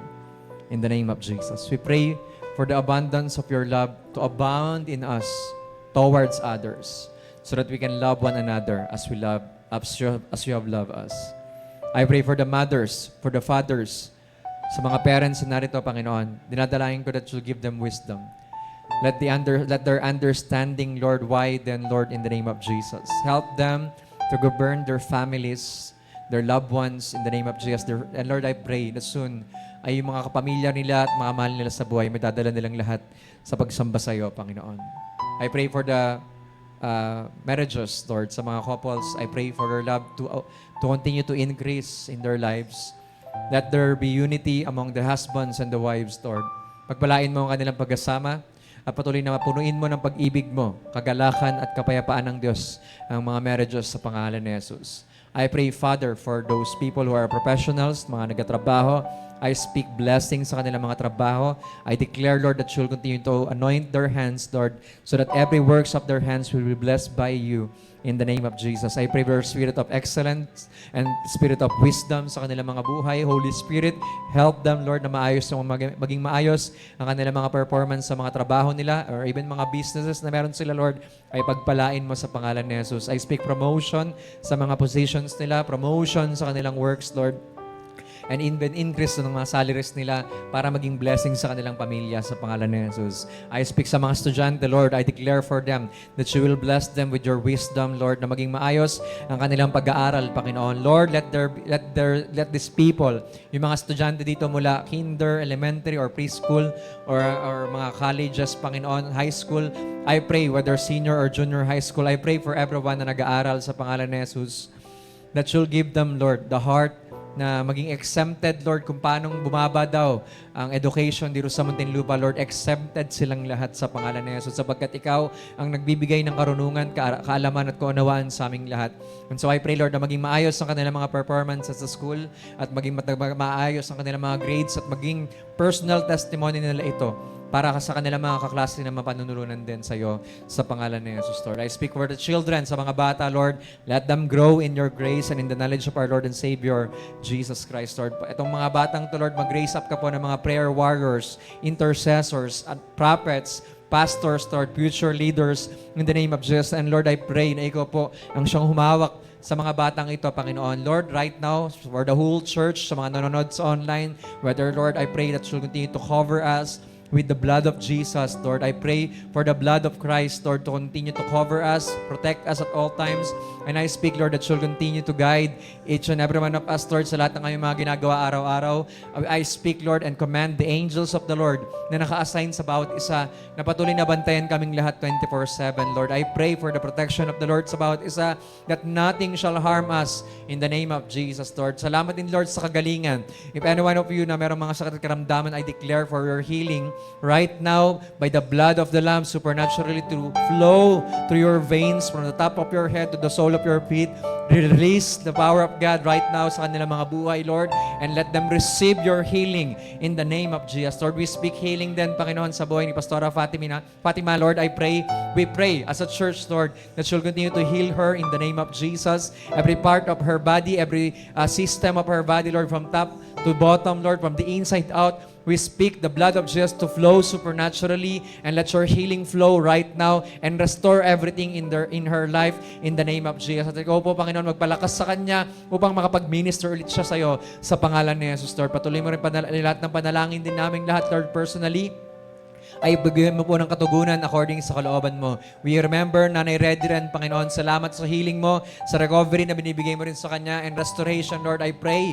We're praying in the name of Jesus, Lord, nasa darating din naming 9th year anniversary this month, ay makakasama namin siya in the name of Jesus. Lord, pagpalain mo rin ang lahat-lahat ng gagawin namin for the whole month of March. Thank you, Lord, for the 2 months na lumipas ng January at February. And this month of March, Lord, we are receiving by faith right now that we will receive all God's promises that are yes and amen. Sa aming buhay, Lord, ay matatanggap namin ang lahat ng mayamang biyaya at pagpapala mo para sa aming lahat sa pangalan ni Jesus, Lord. Sa lahat na may mga bayarin, mga bills this month, Panginoon, may mga utang at kung ano-ano pang mga dapat bayaran for the whole month of March, Lord, ay ikaw po ang siyang great provider namin na mag-supply ng lahat ng pangangailangan namin, Panginoon, sa buwan na to, sa pinansyal, sa material, sa mga pagkain, panggastos, and everything na aming kikailanganin for this month, Lord. Thank you for you are more than enough sa aming lahat, Panginoon. Kaya, Lord, nire-receive namin by faith na ang lahat ng blessings na ito ay matatanggap namin sa pangalan ni Jesus. For the month of March, Lord, wala pong marong address na pagpapala na para sa amin, kundi ito po ay matanggap naming lahat sa pangalan ni Jesus, Lord. Even, Lord, yung mga project namin dito sa church ay patuloy na matugunan, Panginoon, at makabili na rin kami ng mga bagong TV, Panginoon, para sa gayon ay magamit po sa mas maayos na presentation ng mga salita mo sa pangalan ni Jesus, Lord. We dedicate to you our lives, Lord, that this day, moving forward, Panginoon, ay magiging matagumpay ang buong month ng March namin, Panginoon. And even, Lord, this week, sa pagharap namin muli sa kanya-kanya mga buhay, sa trabaho, sa eskwelahan, sa pamilya, at sa lahat-lahat, Panginoon, ay patuloy mo kaming kasamahin ng banal mong Espiritu, Panginoon. Holy Spirit, continue to be with us and dwell in us forever.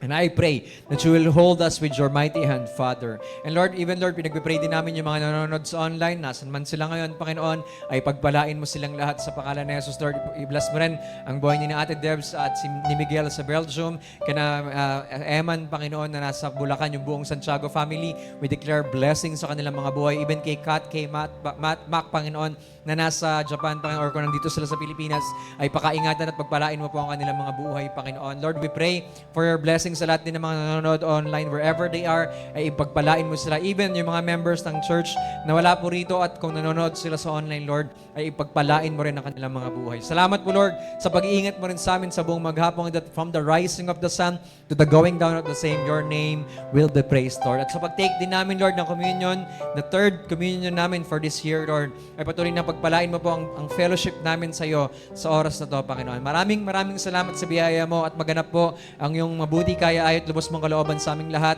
at takpan mo po ng banal na dugo ang lahat ng aming natutunan at pag-aralan sa araw na to, Panginoon, at ma-applyan namin to sa aming buhay na magkaroon kami ng maayos na puso palagi sa inyo, Panginoon. And heal our heart, Lord. Thank you for your healing sa aming puso at baguhin mo po kami na naayon sa iyong kalooban, sa iyong mga salita at sa iyong pamamaraan, Lord. Maraming salamat sa biyaya mo sa pangalan ni Jesus. Amen and amen. Praise God. Sige po, makakaupo muna kayo. Yan, magpupunta po tayo sa ating communion since first Sunday ulit. Thank God, meron na naman tayong bagong pagkakataon to have our Last Supper or communion service. And sinabi po sa 1 Corinthians chapter 11, verse 23, "For I received from the Lord what I have also delivered to you, that the Lord Jesus on the night when He was betrayed, He took bread, and when He had given thanks, He gave thanks, He broke it, and said, 'This is my body which is for you. Do this in remembrance of me.'" And every first Sunday po, ginagawa po natin ng communion. Kung kayo po ay naiintindihan ito, na yung tinapay po ay sumisimbolo sa katawan ni Kristo na nabayubay sa cross ng Kalbaryo, ito po ay naging healing sa atin. Sabi po ng Bible, "For by His stripes, we are healed." And yung body po ni Jesus na pinako dun sa cross, thank God, hindi na po tayo yung para mamatay sa cross, kundi si Jesus na po. Tinake niya yung punishment, na para sa atin, and praise the Lord, naging substitution natin siya for us to be saved. Amen? And so as we eat this bread, wag lang po natin ito basta kainin lang. I-receive po natin yung benefits ng pagiging child of God, yung benefits ng salvation na tinanggap natin, yung benefits ng healing na pwede natin ma-receive through it. Amen? So bago po natin yan pamigay, awit po tayo sa Panginoon. Amazing grace, how sweet the sound that saves a wretch like me. I once was lost, but now I'm found. Was blind, but now I see. Was grace that taught my heart to fear, and grace my fears relieve. How preciously that grace appeared the hour I first believed. Through many dangers, toil and snare, I have already come. This grace that brought us safe thus far, and grace will lead me home. When we've been there, 10,000 years, bright shining as the sun, with no less days to sing God's praise. And when we first began, praise God, praise God, praise God, praise God, praise God, praise God, praise God. I once was lost, but now I'm found. Was blind, but now I see. I once was lost, but now I'm found. Was blind, but now I see. Was blind, but now I see. Let's pray. Father, we thank you po sa tinapay nito na naming hawak.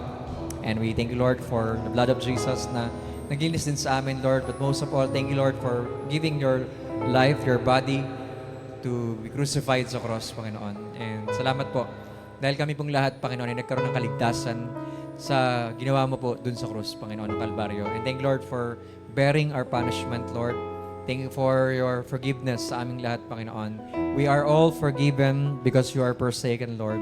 At kaya naman, Lord, sa ginawa mo po sa amin, Panginoon, sa krus ng Kalbaryo, kami pong lahat ay nagpapasalamat sa kaligtasan na aming natanggap, sa pagpapatawad sa aming kasalanan, na kaming lahat ngayon ay naging maayos, naging tama sa harapan ng Diyos.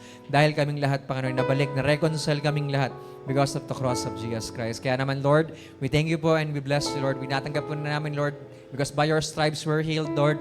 We are declaring by faith today that our bodies, soul, and spirit are healed in the name of Jesus Christ, we pray. Amen. Kaya ba natin?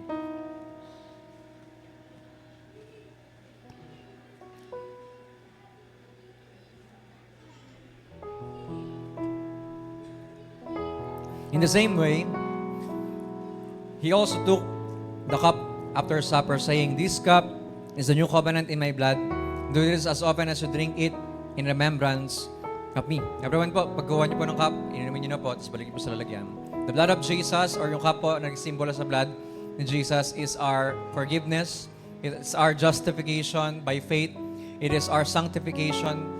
It is our reconciliation. It is our access sa trono ng Diyos. We can come boldly to the throne of grace because of the blood.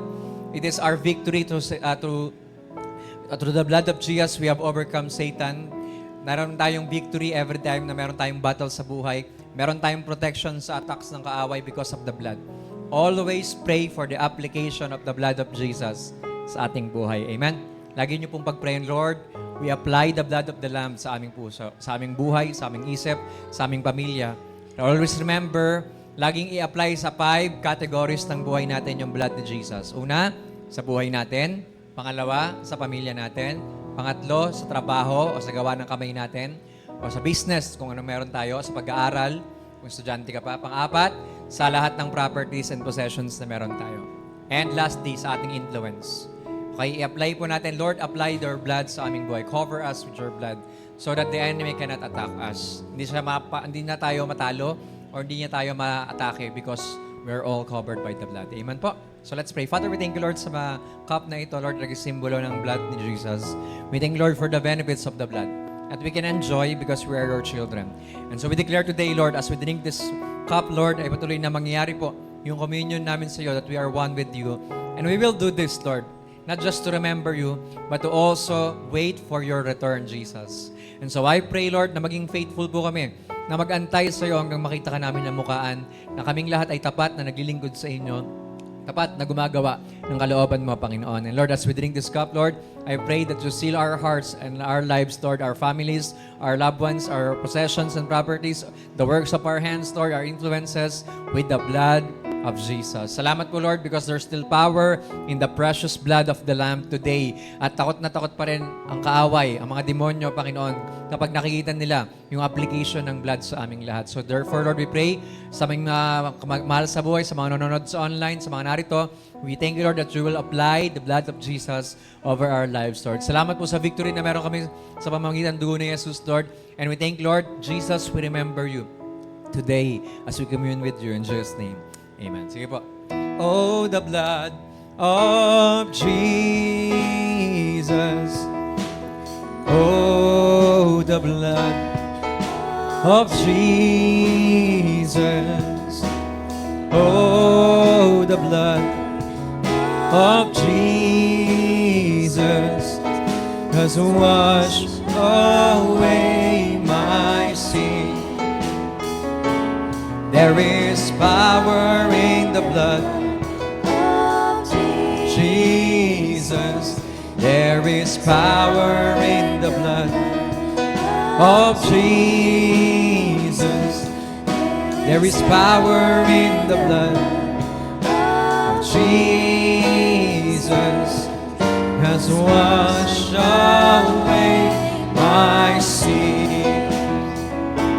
Lord, we thank you for the blood of Jesus. For the blood of Jesus. Lord, we thank you for the blood of Jesus. Has washed away my sin. There's forgiveness in the blood of Jesus. There's forgiveness in the blood of Jesus. There's forgiveness in the blood of Jesus.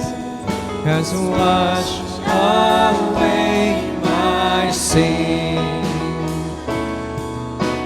Oh, precious is the blood that makes me white as snow. No other found I know, nothing but the blood of Jesus. Nothing but the blood of Jesus. Nothing but the blood of Jesus. Verse 26, for as often as you eat this bread and drink the cup, you proclaim the Lord's death until He comes. Praise the Lord. Palakpakan po natin ang Panginoon. Yan. Sino kompleto pa rin? Third time na. third time ng communion. Praise God. So next month po, April, ang ating pang-apat na communion. So God bless you all po. Shalom, shalom. Praise the Lord.